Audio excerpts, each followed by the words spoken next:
अस्सलाम वालेकुम दोस्तों, मेरा नाम मोहम्मद रियाज और आप देख रहे हैं हमारी हज 2025 की वीडियो सीरीज। दोस्तों, पिछले कुछ दिनों से जो हज की पॉलिसी आई थी हज 2025 की, उसमें कुछ चेंजेस जो इस बार नए नए किए गए थे, उसके हिसाब से हाजी बहुत कंफ्यूज थे, बहुत परेशान थे। स्पेशली जो रिजर्व कैटेगरी वाले हाजी थे, उनका जो एप्लीकेशन को लेकर कुछ प्रॉब्लम हो रही थी।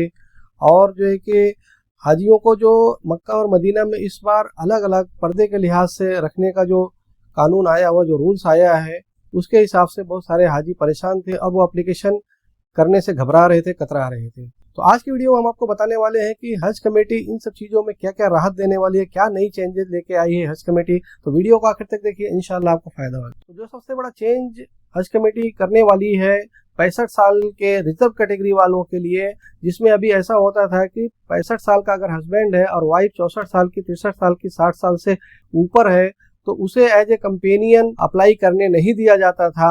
और उनके लिए जो कंपेनियन लगता था वो 18 से 60 साल का कंपेनियन लगता था। तो इसकी वजह से बहुत सारे लोग जो है कि रिजर्व कैटेगरी में एप्लीकेशन नहीं कर पा रहे थे। अब हज कमेटी ने जो चेंजेस करने का वादा किया है, उसमें अगर शौहर 65 साल का है और वाइफ अगर 65 साल से एक दिन भी कम है, तो भी उसे कंपेनियन के जैसा एज ए कंपेनियन एप्लीकेशन करने को अलाउ किया जाएगा। हज कमेटी की वेबसाइट में एप्लीकेशन में जो अभी अलाउ नहीं करने दिया जाता था। तो ये बहुत बड़ी राहत की बात है। जो इससे 60 प्लस वालों को एप्लीकेशन करने में, रिजर्व कैटेगरी में एप्लीकेशन करने में प्रॉब्लम आ रही थी, उसमें अब ये राहत मिली है। वो आसानी से एप्लीकेशन इंशाल्लाह कर पाएंगे। तो अब हस्बैंड वाइफ जो 65 साल के, 64 साल के, 63 साल की अगर उम्र है, दोनों में गैप है, तो आसानी से अभी एप्लीकेशन इंशाल्लाह हो जाएगा। इसके साथ ही साथ हज कमेटी के सीईओ जनाब लियाकत अली आफाकी साहब ने एक और चेंज करने का 65 साल की उम्र वालों का वादा किया है। उसमें सबसे बड़ा चेंज ये है कि अब अगर 65 साल का एक बंदा है और उसके साथ फैमिली के 3 लोग और जा रहे हैं जो 60 साल से कम है, उनको जो है कि पहले जनरल कैटेगरी में एप्लीकेशन नहीं करने मिल रहा था, क्योंकि एक बंदा उसमें 65 ईयर्स का था। तो अब जो है कि उन्होंने उसको अलाउ कर दिया है। बहुत जल्द इंशाल्लाह इसका अपडेट हज कमेटी की साइट पे आ जाएगा, एप्लीकेशन अलाउ करने लगेगा कि अब अगर आप चाहो तो 65 साल वाले उम्र के बंदे के साथ में ही बाकी लोग जनरल कैटेगरी में अप्लाई कर सकते हैं। तो ये बहुत बड़ी राहत की बात है दोस्तों, क्योंकि इसकी वजह से फैमिलीज, अगर कोई एक 65 साल का बंदा फैमिली में रहता था और बाकी 4 लोग एप्लीकेशन करना चाहते थे, तो ना तो वो रिजर्व कैटेगरी में एप्लीकेशन कर पाते थे और ना ही जनरल कैटेगरी में। अब इससे वो दोनों चीज़ों की जो है कि आसानी कर दी गई है। हाँ, ये है कि जो रिजर्व कैटेगरी में आप पूरी फैमिली लेके नहीं जा सकते हैं। अगर रिजर्व कैटेगरी में एक 65 साल का बंदा है, तो उसको सिर्फ एक ही कंपेनियन अलाउ रहेगा। ये चीज आपको बहुत ज्यादा ध्यान रखना है। तो उसमें फायदा ये होगा, जो 2 लोग जाते थे, मियाँ बीबी, एक 65 साल 67 साल का मियाँ है और बीबी जो 64 साल 63 साल की है, तो उसको भी प्रॉब्लम होती थी, क्योंकि कंपेनियन जो अलाउड था वो 18 से 60 साल का अलाउड था। लेकिन अब जो है कि अगर वाइफ या जो भी है साथ में कंपेनियन, वो 65 साल से एक दिन कम का भी है, तो भी उसको अलाउ किया जाएगा एज ए कंपेनियन। तो 2 लोग अभी जो है कि एप्लीकेशन आसानी से कर पाएंगे। तो ये बड़ी चीज थी कि जो जनरल कैटेगरी और 65 ईयर्स वाले रिजर्व कैटेगरी में जो प्रॉब्लम आ रहे थे, कॉम्प्लिकेशन आ रहे थे लोगों को एप्लीकेशन करने के लिए, तो वो अल्हम्दुलिल्लाह अब सॉर्ट आउट हो जाएगा बहुत जल्द इंशाल्लाह। 26 या 27 तारीख से इसका जो है कि अपडेट इंशाल्लाह हज कमेटी की साइट पे आ जाएगा और एप्लीकेशन स्मूथली आसानी से इंशाल्लाह होने लगेंगे। इसके अलावा एक सबसे बड़ा कंफ्यूजन जो हज कमेटी या हज एप्लीकेशन के लिए लेके हो रहा है, वो है कि जो इस साल की पॉलिसी है अकोमोडेशन को लेके, कि मर्द और औरतें जो है कि लेडीज और जेंट्स अलग अलग रहेंगे। तो इसके बारे में बहुत बड़ा कंफ्यूजन चल रहा है। इसमें के बारे में मिसकंसेप्शन चल रहा है, लोग समझ नहीं पा रहे हैं और बहुत सारे लोग बिना सोचे समझे वीडियोस बना रहे हैं, मैसेजेस कर रहे हैं, जो कि उनको सही तरीके से मालूमात नहीं है कि इसका एप्लीकेशन किस तरीके से होने वाला है। और दूसरी बात, इसके बारे में लोग हज कमेटी ऑफ इंडिया को ब्लेम कर रहे हैं। एक्चुअली ये जो कानून है, ये जो रूल है, वो सऊदी गवर्नमेंट का है। सऊदी गवर्नमेंट जो कानून लगा देती है, वो कोई कानून चेंज नहीं कर सकता है। तो हज कमेटी इसमें सिर्फ उस कानून को फॉलो करेगी, क्योंकि अगर जो terms and condition Saudi government के द्वारा लगाए जाएंगे, वो अगर किसी भी देश की हज कमेटी नहीं मानेंगे, तो उसको कोटा नहीं मिलेगा, या उनको जो भी मतलब वहाँ के कानून, रूल्स एंड रेगुलेशंस रहते हैं, उनको फॉलो करने पड़ते हैं। तो ये जो कानून है, ये जो रूल है, ये हज कमेटी ऑफ इंडिया का नहीं है। ये क्लियरली आप जान लें, ये सऊदी गवर्नमेंट का है। तो सऊदी गवर्नमेंट ने ये कानून लगाया है पर्दे को ध्यान में रखते हुए, और बहुत सारी नामुनासिब घटनाएं जो होने लगी थी उसके हिसाब से ध्यान में रखते हुए औरत और मर्द को अलग अलग रखने का उन्होंने सिस्टम बनाया हुआ है, रूल लगाया हुआ, और वो रूल हज कमेटी को फॉलो करना पड़ेगा। इस सिलसिले में एक करेक्शन है। पिछले वीडियोस में मैंने जो है कि एक ईमेल आईडी दिया था लोगों को कि अपना कंप्लेन करने के लिए, अपनी राय देने के लिए हज कमेटी ऑफ इंडिया के सीईओ को ceo.hajcommittee@nic.in ये ईमेल आईडी मैंने दिया था। तो इसमें ये करेक्शन है कि अभी आप लोग कोई भी इस मेल आईडी पे डायरेक्टली मेल ना करें, क्योंकि अगर आप पर्सनली इसमें मेल करेंगे तो ये आपका पर्सनल ओपिनियन माना जाएगा। आप सारे के सारे लोग अपने अपने स्टेट के स्टेट हज कमेटी को फोर्स करें, उनको ये राय दें, और स्टेट हज कमेटी को ये अधिकार है वो ले जाके ये सजेशन सेंट्रल हज कमेटी को देगी इंशाल्लाह। तो ये करेक्शन है, ये आप बहुत ज्यादा ध्यान रखें कि अभी आपको वो ईमेल आईडी जो मैंने बताया हुआ था उस पर मेल नहीं करना है। आपको अपनी अपनी स्टेट हज कमेटी में जाके इसको डिटेल देना है। तो ये ओपिनियन आप लोग अपनी अपनी स्टेट हज कमेटी को ले जाके दें। इंशाल्लाह वो स्टेट हज कमेटीज आपको जो है कि 100 लोग 500 लोग जितने लोग का ये ओपिनियन होगा उसमें कुछ प्रॉब्लम है वो ले जाके हज कमेटी ऑफ इंडिया को देंगी, और हज कमेटी ऑफ इंडिया फिर वो चीज सऊदी गवर्नमेंट को, वहाँ की जो अथॉरिटीज है उनको पहुंचाएगी अपने मिनिस्ट्री ऑफ एक्सटर्नल अफेयर्स यानी विदेश मंत्रालय के द्वारा। वहाँ पे ये कम्युनिकेट करेंगी, उनसे बातचीत करेंगी। फिर अगर वो सऊदी गवर्नमेंट इसमें कुछ कंसेशन देती है इस रूल में, तो जो है कि उसके बारे में हज कमेटी नई पॉलिसी इंशाल्लाह बनाएगी। इसके अलावा एक सबसे बड़ी खबर यह है कि जो मिसकंसेप्शन है, जो कंफ्यूजन है हाजियों के बीच में फैलाया जा रहा है लोगों के बारे में, उसकी क्लेरिफिकेशन ये है कि जो हाजी 65 ईयर्स के प्लस वाले रहेंगे, रिजर्व कैटेगरी वाले में रहेंगे, उनका कंपेनियन जो रहेगा, उनकी वाइफ रहे, उनकी बेटी रहे, बेटा रहे, जो भी उनका कंपेनियन रहेगा, उस कंपेनियन को अलग रूम दिया जाएगा, उस हाजी के साथ में रहना दिया जाएगा। ये बहुत बड़ी बात है दोस्तों, कि सबसे बड़ा तकलीफ यही होने वाला था कि 65 प्लस यानी कि लोग वीक हो जाते हैं, कमजोर हो जाते हैं, फिर वो अपने हिसाब से दवा पानी खाना नहीं कर सकते हैं। तो हज कमेटी ये चेंज लाने वाली है कि अब आप जो है कि उनका जो कंपेनियन रहेगा 65 प्लस वालों का, वो कंपेनियन लेडीज हो या जेंट्स हो, जो भी रहेगा वो कंपेनियन को अलग रूम दिया जाएगा उस हाजी के साथ में। तो 65 प्लस कैटेगरी वाले जो लोग रहेंगे कंपेनियन वाले, उन सबको सेपरेट रूम मिलेगा, सबको साथ में रहने के लिए, चाहे मियाँ बीबी हो, चाहे बेटे बेटी हो, चाहे भाई बहन हो, जो भी होंगे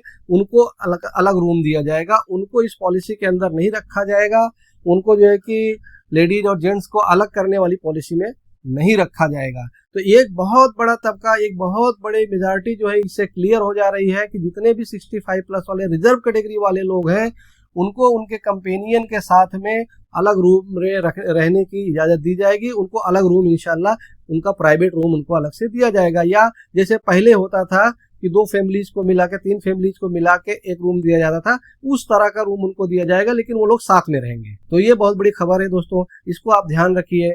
तो जो भी 65 प्लस वाले हैं वो ध्यान रखें कि अपना जो एप्लीकेशन है वो रिजर्व कैटेगरी में करें, तो आपको आपके कंपेनियन के साथ में रूम में रहने का इजाजत है। इसके अलावा हज कमेटी का जो फॉर्म है उसमें आपने लास्ट जो ऑप्शन देखा होगा, जो एप्लीकेशन फॉर्म आपसे सवाल पूछता है, उसमें ये रहता है कि आप रिपीटर मेहरम है कि नहीं, आप अदाही हज कमेटी से करना चाहते हैं कि नहीं, आप जोहफा मीकात लेने चाहते हैं कि नहीं, आप एनआरआई है कि नहीं। उसके साथ में लास्ट में एक ऑप्शन होता है कि आप कोई स्पेशल नीड्स है, आपका हैंडीकैप इस तरह से है, आपको कोई कंपेनियन की जरूरत है।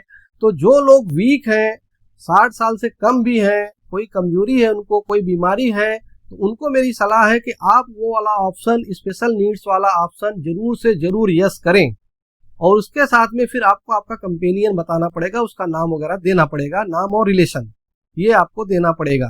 तो अगर आपने ये कर दिया तो आप 65 से नीचे हैं तो भी अगर आप जो है कि बीमार रहते हैं, आपको कमजोरी है, आपको कोई प्रॉब्लम है चलने फिरने खाने पीने में इस तरह की, जो कि मतलब एक बड़ी चीज होनी चाहिए, बड़ी बीमारी है, इस तरह का बड़ा वो होना चाहिए, विजिबल होना चाहिए, ऐसा नहीं कि कोई भी कर सके। तो अगर उस तरह का चीज है, आपने यस कर दिया और आपका कंपेनियन का नाम आपने डाला, तो इंशाल्लाह आपको भी कंपेनियन के साथ अलग रूम में रहने का मौका मिलेगा, आपको कंपेनियन के साथ में रहने को मिलेगा। आपको इस तरह का रूम दिया जाएगा जहां आप अपने कंपेनियन के साथ में रह सकते हैं। तो ये बहुत बड़ी राहत की बात है कि ऐसे लोगों को भी हज कमेटी ने कंसीडर किया है, जो स्पेशल नीड्स वाले हैं, जो किसी भी एज के हो सकते हैं, उनके साथ में उनका कंपेनियन साथ में रूम में रह सकता है। इसके बाद जो है कि जो पर्दे का जो मामला है, जिसके लिए हज कमेटी ये कर रही है, या सऊदी गवर्नमेंट का जो रूल है कि अलग अलग लोग रहने के लिए, वो लोग अब बचते हैं 65 साल से नीचे वाले। तो जैसा कि आप लोगों ने देखा कि अब इस कानून के तहत बहुत सारे लोग ऐसे आ जाएंगे जिनको अपने कंपेनियन के साथ में रहने का मौका मिलेगा। फिर वही लोग बचेंगे जो यंग रहेंगे, हेल्दी रहेंगे, जो लोग कंपेनियन से अलग होकर अपना खाना पीना कर सकते हैं, हरम आ जा सकते हैं, अपनी सारी नीड्स पूरी कर सकते हैं। अब उसी एज ग्रुप के लोग बचेंगे। और जो ये मसला होता है महरम ना महरम वाला, वो ज्यादा करके यंग लोगों के साथ ही होता है। तो जो यंग लोग हैं उनको ही ज्यादा मसला होता है, चाहे यंग औरतें हों चाहे यंग आदमी हो। तो वो जो है कि अगर मिक्स रहते हैं तो वहीं पे कुछ मामला हो जाते हैं, बदनजरी हो जाती है या कुछ और इस तरह की चीजें हो जाते हैं, नामुनासिब चीजें। तो उन्हीं लोगों को इंशाल्लाह इस साल हज कमेटी जो है कि अलग अलग रूम में रखेगी। और उसमें भी उनका जो सिस्टम होगा वो जो है कि कोशिश यही रहेगी कि एक कबर वाले लेडीज और जेंट्स आमने सामने या एक ही फ्लोर पे रहेंगे। तो आपको बहुत ज्यादा इसमें मेहनत करने की जरूरत नहीं पड़ेगी। आप जो है कि आसानी से अपने जो है कि पार्टनर के साथ जाके मिल सकते हैं, क्योंकि रूम जो है कि वो एक ही फ्लोर पे मोस्टली होंगे, औरतों के आदमियों के। तो आपको जब भी जरूरत पड़े तो आप आसानी से जाके उनसे मिल सकते हैं। बस उनका जो रहन सहन है, दिन का जो उठना बैठना और रात का सोना है, वो आपका अलहदा रहेगा। इसके अलावा आप हरम जा रहे हैं साथ में ही जाएंगे, बस में कोई पाबंदी है नहीं। लॉबी में आप होटल में बैठ रहे हैं या जैसे कि लोग बैठे रहते हैं, वाईफाई वगैरह यूज करते हैं और बात करते रहते हैं, उस चीजों में भी हज कमेटी का कोई भी इंटरफियरेंस नहीं रहेगा। आप अपने हिसाब से कहीं भी साथ में आए जाएं। सिर्फ और सिर्फ खाने पीने और सोने के लिए जो है कि ये जो सेपरेशन किया जा रहा है, अलग अलग रूम दिए जा रहे हैं। तो ये उम्मीद करते हैं कि इससे आपका जो मिसकंसेप्शन था, जो कंफ्यूजन था, वो आपकी जो है कि क्लियर हो जाएगी और आप जो है कि आसानी से फॉर्म का एप्लीकेशन करेंगे। दोस्तों, इसके लिए एक बहुत बड़ी खबर है। जो पिछले साल जिन्होंने एप्लीकेशन किया था और किसी भी वजह से कैंसिल कर दिया था अपना एप्लीकेशन, तो उनका जो पैसा है अभी तक हज कमेटी ने प्रोसेस नहीं किया, रिफंड उनको दिया नहीं था। तो अब हज कमेटी के सीईओ जनाब लियाकत अली आफाकी साहब ने वादा किया है, उन्होंने इन्फॉर्म किया है कि 10 दिनों के अंदर इंशाअल्लाह ये जो रिफंड्स है कैंसिलेशन वाले 2024 के हज वाले, वो 10 दिनों के अंदर इंशाअल्लाह प्रोसेस कर दिए जाएंगे, लोगों के अकाउंट में डाल दिए जाएंगे। इसका सर्कुलर जो है कि बहुत जल्द से जल्द हज कमेटी के साइट पे इंशाअल्लाह आ जाएगा। तो इनके लिए बहुत राहत है। जो लोग रिफंड के लिए बात कर रहे थे, पूछ रहे थे, इंशाअल्लाह उनका रिफंड बहुत जल्द से जल्द प्रोसेस हो जाएगा। और ये जो बड़े अमाउंट है कि पूरा जो है कि कवर जिन्होंने कैंसिल किया था, तो क्योंकि वो लाखों में अमाउंट है, तो सबसे पहले इनको प्रोसेस किया जाएगा, उसके बाद बाकी कैलकुलेशन होगा। अगर कोई और रिफंड छोटे मोटे जो हर साल निकलते थे उस तरह के रिफंड मिलेंगे, अगर होंगे तो वो रिफंड भी इंशाल्लाह उसके बाद, पहले ये रिफंड होने के बाद ही प्रोसेस किया जाएगा। इसके अलावा रूबात फैसिलिटी के बारे में बहुत सारे लोग बोल रहे थे कि जो पिछले साल रूबात के में जो कि ठहरे थे, जिनका अकोमोडेशन था, जिनका सिलेक्शन रूबात में हुआ था, जिन स्टेट वालों का, उनका भी रिफंड जो रूबात का डिफरेंस अमाउंट है वो अभी तक आया नहीं है। उसके बारे में हमने बात की है सीईओ साहब से। उन्होंने ये बताया है कि अभी तक उनके पास जो है कि हज कमेटी ऑफ इंडिया के पास रूबात में कौन कौन लोग ठहरे थे, उनकी लिस्ट सीजीआई जिद्दा के तरफ से आई नहीं है। तो जब तक ये लिस्ट क्लियर नहीं आ जाएगी उनके पास, तब तक उनका रिफंड प्रोसेस नहीं होगा। तो रूबात वालों को थोड़ा सा वेट करना पड़ेगा जब तक सीजीआई जिद्दा के यहाँ से पूरी लिस्ट क्लियरिटी नहीं आ जाएगी वहां पे कि कौन कौन से लोगों को अकोमोडेशन मिला था रूबात में, तब तक उनका रिफंड पेंडिंग रहेगा। लेकिन इंशाअल्लाह उम्मीद है कि ये रिफंड्स होने के बाद वो भी जल्द से जल्द क्लियर कर दिए जाएंगे, क्योंकि अब हज कमेटी हज 2025 के कामों में भी बिजी हो जाएगी। फॉर्म्स आने लगे हैं, सारी चीजें होने लगी हैं। दूसरी बड़ी खबर यह है कि इस साल हज कमेटी ऑफ इंडिया के एप्लीकेशन फॉर्म में रूबात फैसिलिटी के लिए यस नो का ऑप्शन नहीं आने वाला है, क्योंकि ये रूबात जो होता है वो फैसिलिटी पूरे इंडिया के लोगों के लिए नहीं होता है। 1-2 स्टेट्स भोपाल, मध्य प्रदेश और हैदराबाद के लोगों के लिए ही अवेलेबल है, और वो भी बहुत कम सीट्स हैं। तो उसके हिसाब से बहुत सारे लोग ऑल ओवर इंडिया में, ये जानते हुए कुछ लोग की मतलब रूबात फैसिलिटी में फायदा होता है, तो सब लोग यस कर देते थे। पॉसिबल नहीं होता था क्योंकि उसी स्टेट के लोगों को इंटाइटलमेंट है उसका, उनको ही मिल सकता है। दूसरी बात ये कि बहुत सारे लोग नहीं भी जानते कि ये रूबात क्या था, तो वो भी यस नो कर देते थे, उससे भी प्रॉब्लम उनको होती थी। तो इसलिए इस बार जो रूबात वाले स्टेट्स हैं, उनकी स्टेट हज कमेटी जो होंगी, वो स्टेट हज कमेटी इसको प्रोसेस करके सेंट्रल हज कमेटी को भेजेगी कि ये लोगों को हमने रूबात के लिए सिलेक्शन किया है और इनको रूबात में रखना है। तो इसका प्रोसेस इस तरह से होगा, स्टेट हज कमेटी से वो आएगा। तो जो भी रूबात वाले स्टेट में रहते हैं उनको रूबात चाहिए, तो अपने अपने स्टेट हज कमेटी से वो जरूर से जरूर बात करें और फिर वो हज कमेटी को बताएं कि हमको रूबात में रहना है। फिर उनकी स्टेट हज कमेटी उसका सिलेक्शन करेगी और हज कमेटी ऑफ इंडिया को इंशाल्लाह बता देगी। तो दोस्तों ये थे बड़े बदलाव, बड़ी खबरें हज कमेटी ऑफ इंडिया जो हाजियों को राहत के लिए, उनकी परेशानियों को दूर करने के लिए करने जा रही है। और इसके लिए हज कमेटी के सीईओ जनाब लियाकत अली आफाकी साहब बहुत ही ज़्यादा मुबारकबाद के जो है कि हकदार हैं।